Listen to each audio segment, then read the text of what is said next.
नमस्कार दोस्तों, मेरा नाम है कृष्ण। आप देख रहे हैं मेडिकल गुरु यूट्यूब चैनल को। आज हम बात करेंगे डोलो ड्रॉप्स के बारे में।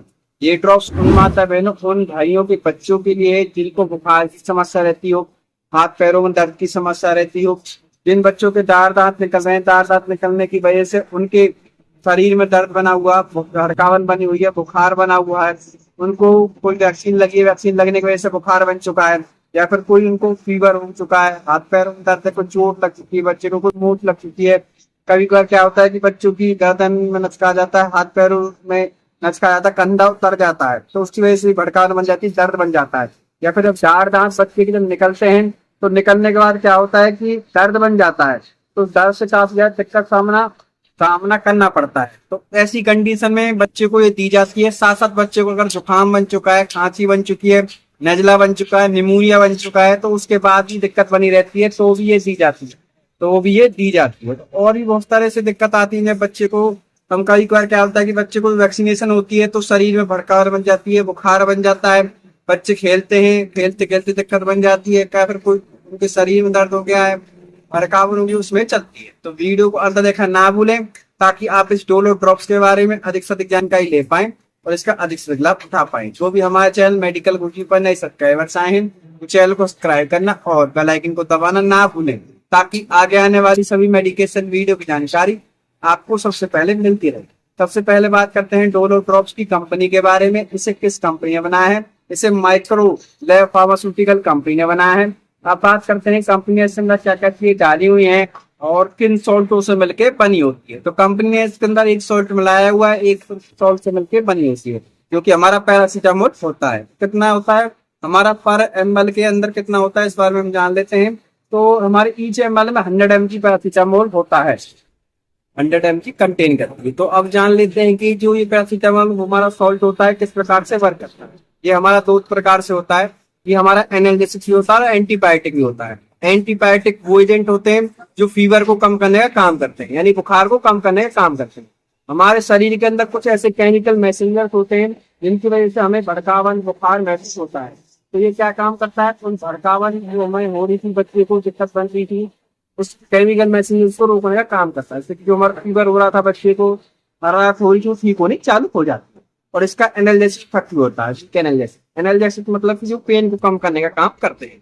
तो ये हमारा वीक एनाल्जेसिक इसका इफेक्ट होता है, ये पेन को भी कम करने का कार्य करता है। इस प्रकार से जो हमारा पैरासीटामोल होता है वो हमारी वर्क करता है। ये आपको ड्रॉप में मिल जाएगी, सिरप में भी मिल जाएगी, सस्पेंशन में यानी, और आपकी टैबलेट फॉर्म में तो आती है। आपकी पैरासीटामोल 500 mg, 650 mg, 250 mg अलग अलग आपकी आती है, अलग अलग कंडीशन के हिसाब से आती है। तो अब हम जानेंगे इसकी डोज के बारे में और एमआरपी के बारे में। पहले जान लेते हैं इसकी डोज के बारे में। सबसे पहले जानते हैं कि 2 से 3 महीने के बच्चे को कितना दी जाना है। 2 से 3 महीने के बच्चे का जो वेट होता है 3.8 kg से लेके 5.5 kg का अगर बच्चा है तो उसे 0.6 से 0.8 ml दी जाएगी। दिन में एक बार दी जा सकती है, ओडी डोज दी जा सकती है। दिन में 2 बार प्रिस्क्राइब की जा सकती है, बीडी डोज दी जा सकती है। दिन में 3 बार प्रिस्क्राइब की जा सकती है, टीडीएस डोज भी दी जा सकती है। वो डॉक्टर के ऊपर डिपेंड करता है कि बच्चे को किस प्रकार की मेडिकेशन हिस्ट्री है बच्चे की, उस हिसाब से वो दी जाती है। अब बात कर लेते हैं 3 से 9 महीने के बच्चे को कितनी दी जाएगी। अगर 5.5 किलो से 8.300 ग्राम 8 किलो 300 ग्राम का बच्चा है तो उसे 0.8 से 1.2 आपकी दी जाएगी ml। अब जान लेते हैं अगर 9 महीने से 12 महीने का, 9 महीने से और 1 साल तक का बच्चा है तो उसे कितनी डोज दी जाएगी। अगर उसका वजन 8 किलो 300 ग्राम से लेके और 10 किलो तक का है तो आप उसको 1.2 ml से लेके आपकी 1.5 ml दी जाएगी। दिन में एक बार दी जा सकती है, ओडी डोज दी जा सकती है, बीडी डोज भी दी जा सकती है। दिन में 2 बार प्रिस्क्राइब की जा सकती है और दिन में 3 बार प्रिस्क्राइब की जा सकती है, अधिकतम 4 बार प्रिस्क्राइब की जा सकती है। वो डॉक्टर के ऊपर डिपेंड करता है। जो हमारे डॉक्टर होते हैं वो उनके ऊपर डिपेंड करता है कि बच्चे की जो मेडिकल हिस्ट्री किस प्रकार से है, उस हिसाब से वो उसको प्रिस्क्राइब करेगा। अब जान लेते हैं कितना रुपए की मार्केट में अवेलेबल है, आप इसे किस प्रकार से खरीद सकते हैं। मार्केट के अंदर आपसे 30 रुपए की देखने को मिलेगी। आप इसे इजीली किसी मेडिकल शॉप, रिटेल शॉप, या तक ऑनलाइन भी आप इसे इजीली मंगा सकते हैं, आपको इजीली मिल जाएगी। तो बहुत डिस्काउंट का ट्रक होता है, लेकिन फिर भी छोटे बच्चे को आप छोटे हो या बड़े हो, डॉक्टर के परमिशन के अकॉर्डिंग ही दवाई आप लीजिए। एक्सपायरी की बात की जाए तो उसमें हमें 2 साल एक्सपायरी देखने को मिलती है। स्टोरेज की बात की जाए तो उस समय 30 डिग्री से कम टेम्परेचर पर स्टोर करके रखना होता है। डायरेक्ट सनलाइट के कॉन्टेक्ट में आने समय से बचा के रखना होता है। तो इसकी अनबॉक्सिंग करते हैं, देखते हैं इसके अंदर क्या क्या चीज निकलती है, किस प्रकार से निकलती है, इस बारे में हम जान लेते हैं। तो मैं आपको दिखाता हूँ। इस प्रकार की आपको एक ड्रॉप देखने को मिलेगी, जो कि आपकी 15 ml की एक ड्रॉप पर देखने को मिलेगा। इसे खोलने का तरीका क्या होता है, पहले कैप हटानी पड़ती है। कैप हटाने के बाद आपको देखना होगा कि कितनी डोज आपके डॉक्टर ने आपको बताई है आपके बच्चे को देने के लिए। 0.2 बताइए, मान लीजिए 0.2 बताइए तो 0.2 यहाँ आएगा। 0.4 इस पर मेजरिंग रहती है, 0.1 से चालू होती है। 0.1 जस्ट वही बच्चे को लेके देनी होती है। 0.1, 0.2, 0.3, 0.4 इस प्रकार से आप इसे बढ़ा सकते हैं। देखिए बड़ा हो गया, ये हमारा प्रॉपर 1 ml का होता है। यहाँ पर ml लिखा हुआ है, इस प्रकार से आप देख सकते हैं। मेजरिंग इस पर डली रहती है, तो इस हिसाब से। और फिर इस तरह से आपको जब भी आपको रखना है, अच्छी तरह पानी से, गर्म पानी से धोने के बाद इस तरह से कैप लगा के आपको इसे रखना होगा। ये देखिए क्लोज आपका हो गया। इस तरह से आपको इसे टाइटली क्लोज करके रखना होगा। सस्पेंशन हमारी होती है जब तक से एक्सपायरी हुई, जब तक ये चलती है, तो इसकी दिक्कत ना ले। जो एंटीबायोटिक्स होती है वो खाली 7 दिन हमारी यूज करी जाती है, एंटीबायोटिक्स नहीं है। तो इसी जब तक इसका एक्सपायरी, जब तक ये यूज में लाई जा सकती है। अब जान लेते हैं कि मेनली किन किन चीजों में इस्तेमाल की जाती है। अगर बच्चे को बुखार की समस्या बन रही है, बच्चे को कुछ चोट लगी है, कंधा वगैरह उतर गया है, कोई भड़कावन बच्चे को हो रही है, कोई डार दांत बच्चे के निकल रही, डार दांत जब निकलते हैं तो उससे बुखार की समस्या बन जाती है। या फिर बच्चे को कोई वैक्सीन लगी है, वैक्सीनेशन देने के बाद क्या फीवर जरूर आता है, तो उसके लिए भी बच्चे को शिकायत की जाती है। बच्चा काफी ज्यादा रोता है, तो इन चीजों के लिए ही बच्चे को शिकायत की जाती है।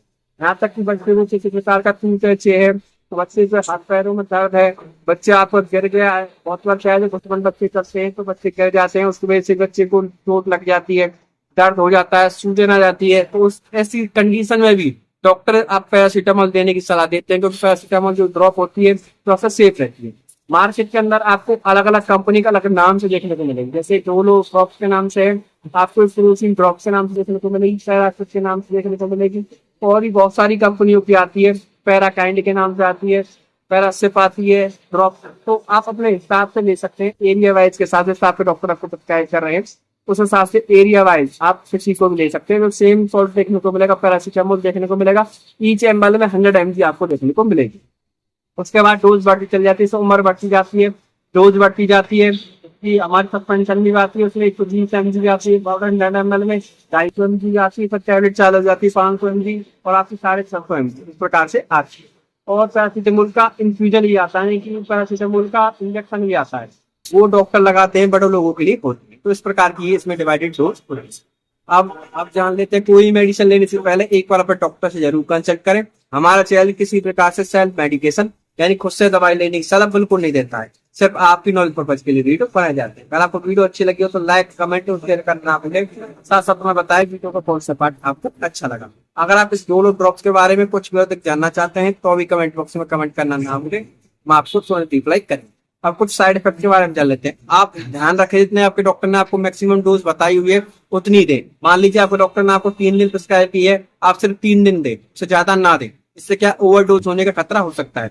अगर दिन में 2 बार बताइए 2 बार दें, 3 बार ना दें, इससे ओवरडोज का खतरा हो सकता है, रिएक्शन का खतरा होना चालू हो सकता है। बच्चे को किसी प्रकार की एलर्जी हो सकती है, तो भड़कावन हो सकती है, तो इस घबराहट जैसी महसूस, उल्टी जैसी महसूस होती है, नोजिया वगैरह हो सकता है। तो इस चीजों का आपको विशेषकर ध्यान रखना है। जितने आपके डॉक्टर आपको डोज रिकमेंडेड कर रहे हैं उतने ही आपको इस्तेमाल में लाएंगे। तो देखते रहिए हमारे चैनल मेडिकल गुरुजी को। मैं आशा करता हूँ कि मैं आपको सही तरह से गाइडेंस दे पाया हूँ, सही तरह से समझा पाया हूँ। फिर भी कोई भी मेडिसिन लेने से पहले एक बार डॉक्टर से जरूर कंसल्ट करें। आपका बहुत बहुत धन्यवाद। देखते रहिए हमारे चैनल मेडिकल गुरुजी को। इस तरह की हमने और भी बहुत सारी वीडियो डाली हुई है, आई बटन पर लगा दूंगा, एंड स्क्रीन पर लगा दूंगा, वहां से जाके आप वॉच कर सकते हैं। पर कैटेगरी भी हमने बनाई हुई है, कैटेगरी के हिसाब से भी आप उसको वॉच करके अपने दोस्तों के साथ ज्यादा से ज्यादा शेयर करें, जिससे कि वो भी अपना ज्यादा से ज्यादा अपने आपका लेवल को बढ़ा सके। बहुत धन्यवाद। जय श्री राम दोस्तों।